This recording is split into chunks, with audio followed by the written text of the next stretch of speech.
ചോദ്യങ്ങളിൽ അദ്ദേഹം തന്റെ എല്ലാ എതിരാളികളെയും ഭസ്മമാക്കി നിഷ്പ്രഭരാക്കി.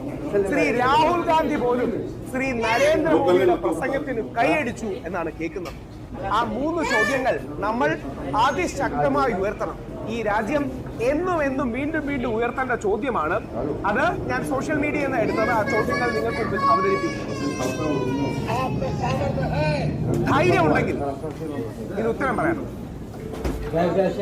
ഈ തീവ്രവാദികളുണ്ടല്ലോ, ഈ നക്സലുകളുണ്ടല്ലോ, ഈ ആയുധം അവരുടെ എങ്ങനെയാ വരുന്നത്?